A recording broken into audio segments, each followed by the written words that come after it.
Hey Track Gang, what's going on in this week's episode of the Boeville in Newtown? Well, it's right over here. Stand by and we'll get into what's happening this week.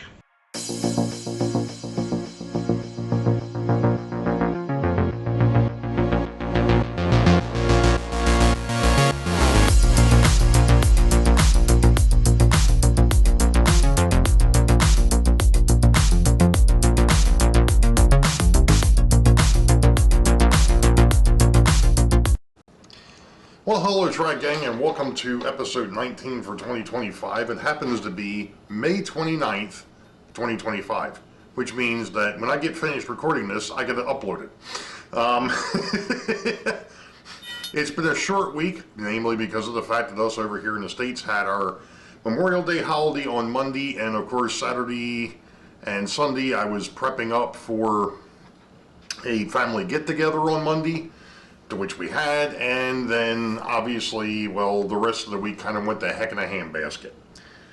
I have gotten something accomplished, something that had been, it's another one of these little side projects, because I knew I didn't want to get into anything too big because of the fact that family was coming over. I wasn't sure if anybody was going to come down, want to run a train or two, things of that nature, which didn't happen. But if I would have had things torn apart, hey man, let's go down and look at the trains.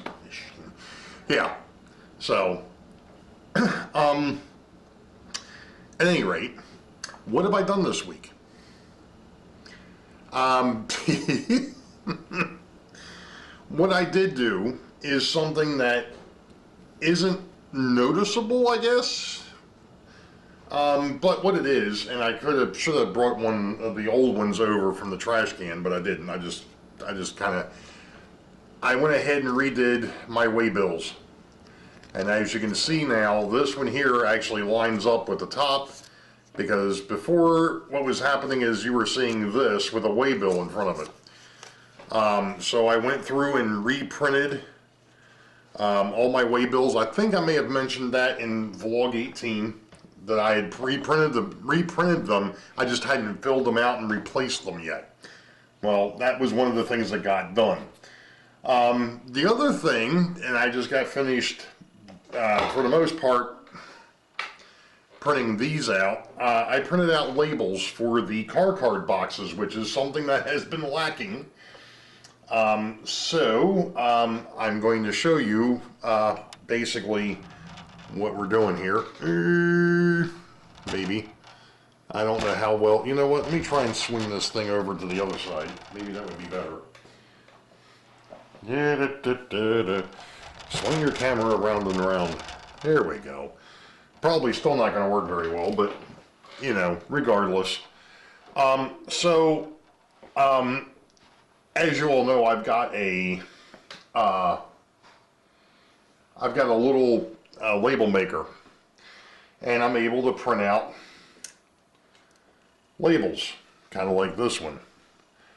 And I doubt that it's going to show up very well because it's a little bit shiny. But this one here says Newtown, and it's the maintenance of way. So this one here goes on this far left box, the one that's farthest from the camera. And I want to see, oh good, it will fit. Alright, so I just have to cut off the very end of this. And that was one of the fears that I had when I was printing these out earlier, as to whether they were actually going to fit. And this is kind of nice. I've got a shelf I can work off of. Imagine that. Gee, whose idea was that? Amazing. And as you can see, that thing actually does hold. It does hold some weight too. I mean, the scissors aren't exactly heavy, but I'm sorry, I should have my glasses down so I can actually peel the backing off of this.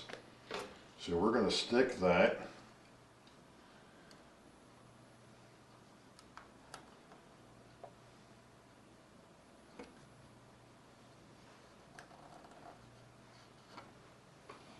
or at least try to.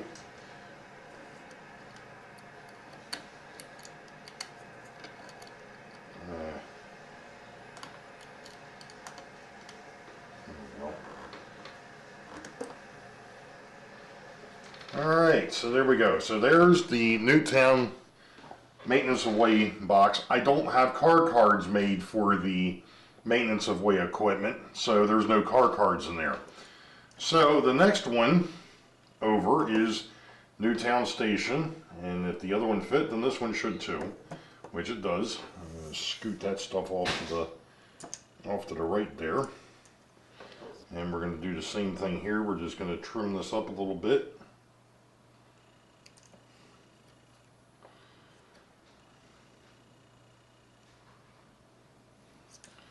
Just to give it some, just to shorten it up just a little bit. And of course, you dummy, you should, again, so you can actually see what the heck it is you're doing. Bring the glasses down. Do do do do do. Here we go. All right.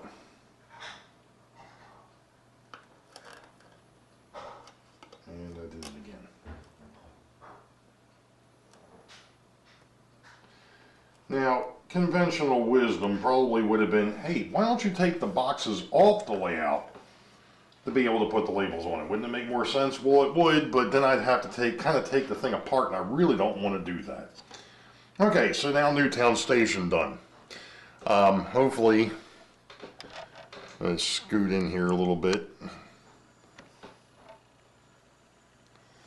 Now I realize it's not dead on, but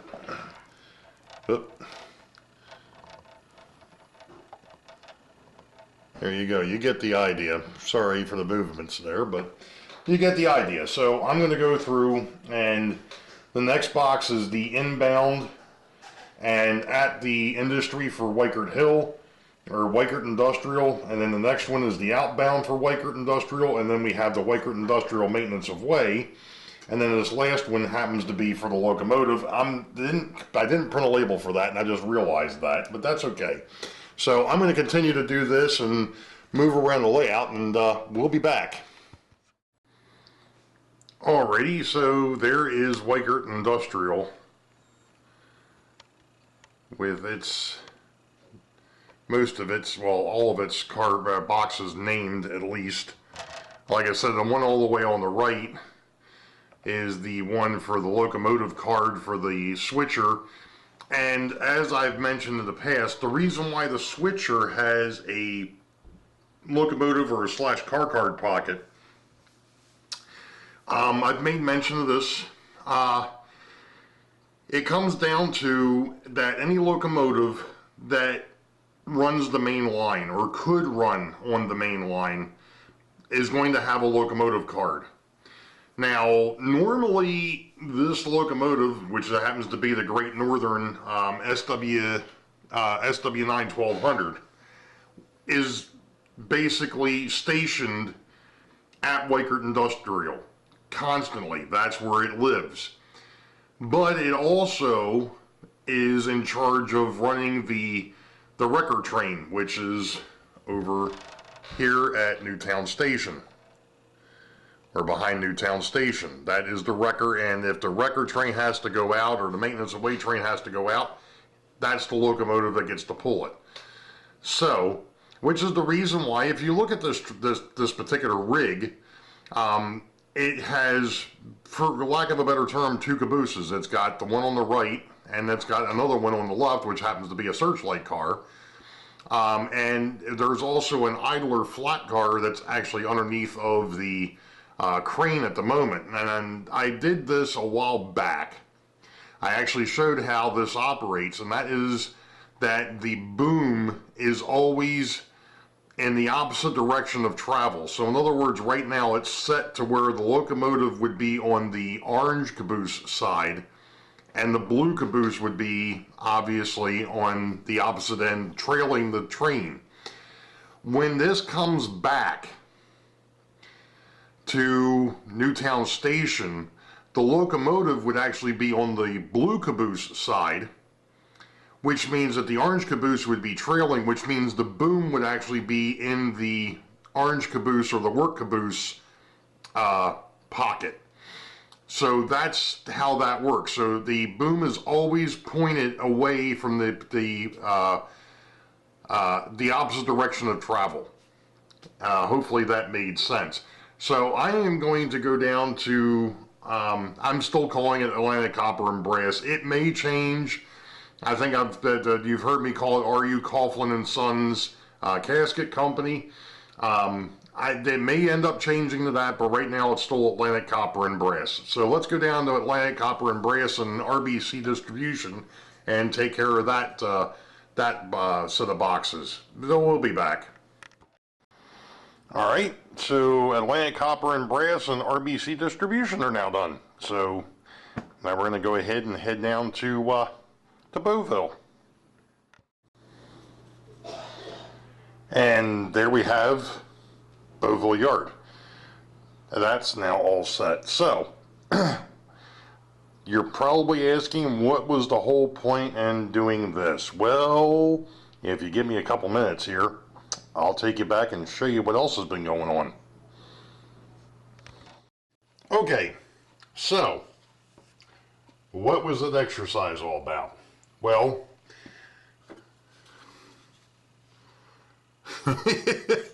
I've printed out 12 more of these. There's a reason. And I may have mentioned this in vlog 18, but we're going to discuss it a little bit more here, because we're now at that point. Okay. So, right now, the caboose box, which is here, for your through freights and your local freights, that's great. Wonderful. The thing is, I really didn't have any place to store the Waybills and the car cards for the locals. So in other words, and I probably mentioned this again, so this is going to be reiterating stuff for those that are catching up.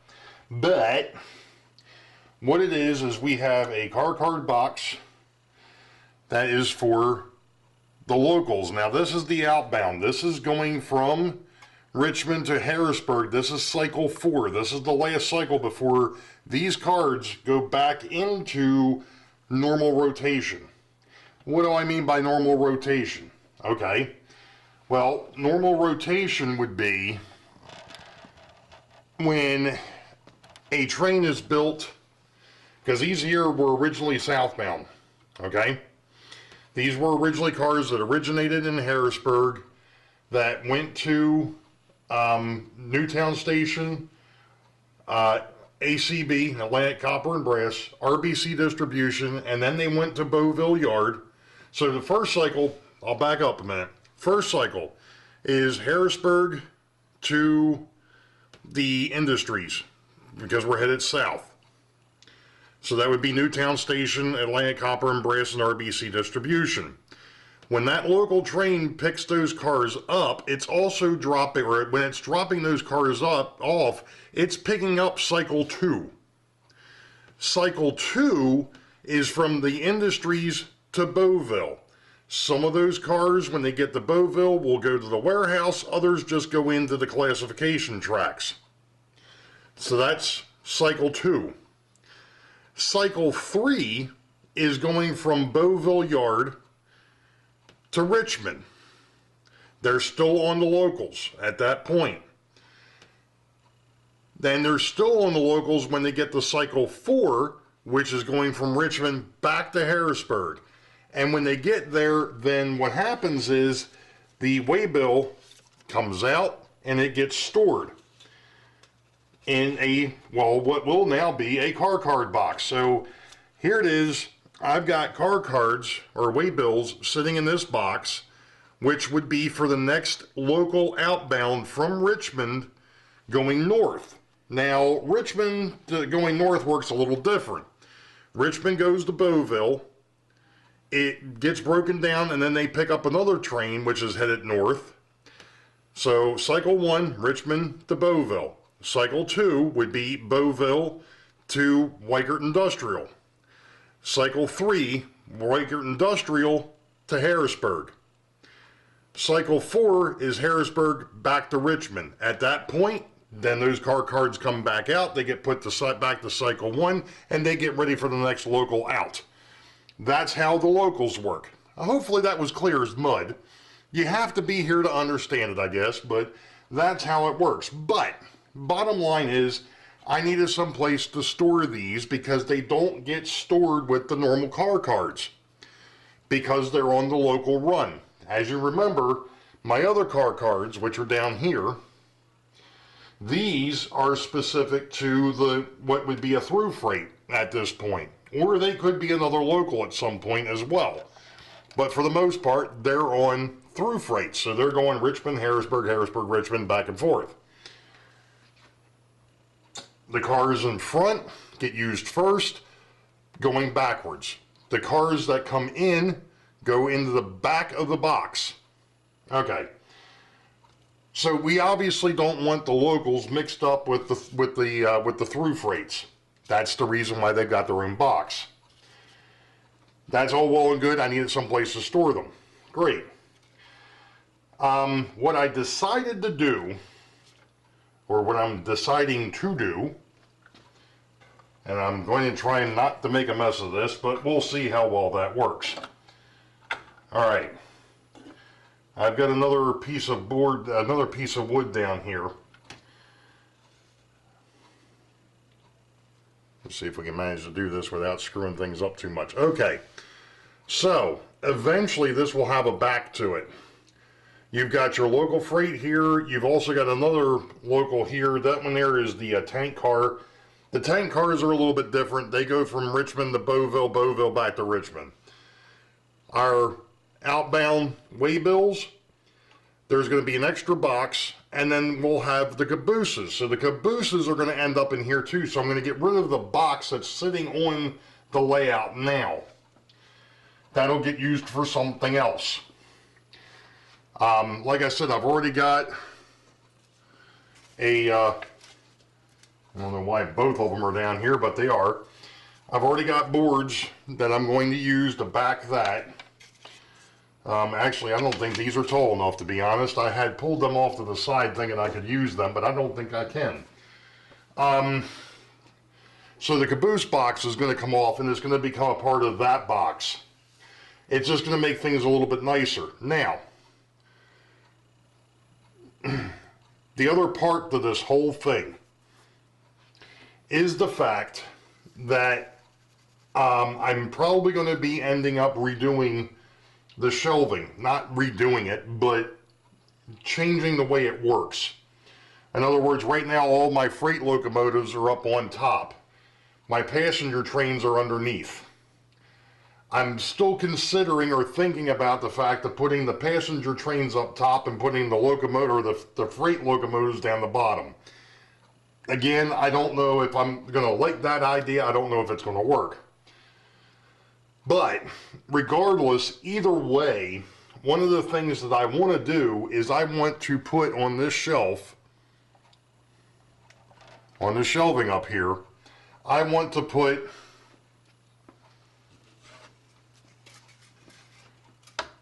something like that.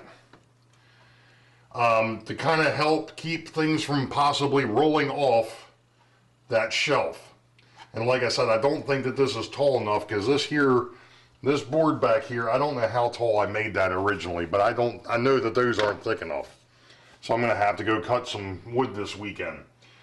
I'm also going to have to cut down that piece of particle board for MDF because it's too long. And I'm sorry, I'm trying to move the camera back on me.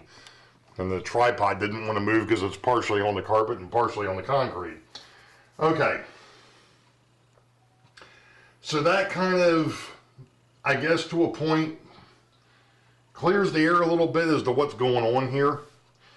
The thing is I was thinking originally that I could mount these like I did on the front of the layout. The problem is they sit too high if I do that. That's the reason why I had the piece of particle board, and I'm going to take some more of the underlayment that I've got that I still have floating around and try and build a lip around this shelf so that way I don't have things falling off of it. case in point, I shouldn't say case in point because the stuff falling off the shelf, but here's basically the idea, because this was one of the old industrial 3-box holders. So you gotta get the idea with that. So this here would get attached to the shelving up here somewhere, and it would go from there. And this here says it's 8.5 by 4 3/4, or 6.5 by 4 3/4. And I know that those aren't 4 3/4. And in fact, they ain't even close. Yeah, those two pieces of wood won't work. They're too short. Okay, so that's basically that. I'm going to stop the camera here for a minute because I want to take it. I'm going to tempt fate here because I want to get to something. Because there's a fellow on Facebook that asked a question the other day, and I'm going to see if I can answer it. So give me a minute. We'll be right back. Okay, so this is for the fellow over at the Reading and Lehigh N scale. I realize I'm an HO, but what you were describing the other day, I think is the same thing that I ran into a while back. Now, this is obviously the hidden yards. We're looking at track 1 leaving Richmond. So this is track 1, then track 2, then track 3 back here, and then all the way back there is track 4. Any rate, these are all dead tracked, and what I mean by that is if I go ahead and bounce in here a little bit, and I'm sorry if this thing, unfortunately the arm to the tripod is kind of in the way here. Alright, this is an insulated rail joint. You have to remember that with a yard track, especially this one, there is, past this point on this rail, there is no power, because all the power is coming from the turnout here. I don't have power routing turnouts, but since I'm DC, you know, you've got power to the rails out here. This rail at this point is dead. So there's no power on the opposite side. Normally what you would do in a case like this, if this was any place else, you would have an insulated rail joiner on this end and an insulated joiner on this end, and the power coming in here from your switch, your SPST or as the DP, DSPDT, whatever it is, the on-off switch. So in other words, the switch has power coming into it, and then that lead on the other side of the switch comes over here, and that's what feeds your power. So if you put, which I did in the very beginning, I had an insulated rail joint here and an insulated rail joint here, which was great as long as the locomotive was on top of this track. If it was on this piece of track, it wasn't going to move. And I was like, what the heck is going on here? And it was because of the fact that the power is here, but there's an insulated rail joint sitting here.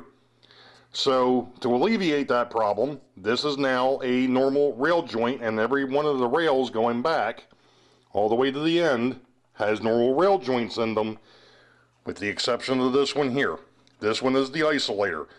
So at this point, until the switch is thrown, you do not get power here until you turn the switch on. If you turn the switch off, everything past this point going that way is dead. So hopefully that answers your question. And I just realized that the chassis system locomotive that I had sitting over here was actually too far forward. He would have taken off on me.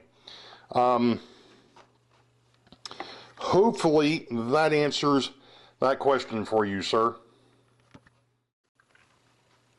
Alright, Track Gang. I was telling him about that the other day, and I was going to go back and look to see if I could find my old video where I talked about that, and just decided that it would be easier if I just went over and showed it again. So I'm going to obviously link this back to his question and hope that the fellow over at the Reading and Lehigh N scale gets the message and he's able to see exactly what's going on. So hopefully that helps him. Just a reminder, this Sunday is John number 2 over at the Schuylkill River Valley. It is Sidetrack Sunday number 1 for the month of June 2025. 8 p.m. U.S. Eastern. I think he's still working on that diorama for his O-scale GG1. That was his dad's. So you might want to go ahead and check him out and see how he's making out with that. Other than that, Tom Garassi, glad to hear that you're feeling better, sir. Hopefully everything continues to go ahead and go well for you. Still sending prayers in your direction, sir. And with that, you all know the deal. Wait for the high ball. Green tracks ahead. We'll catch you all next time. Be safe. God bless. We'll see you.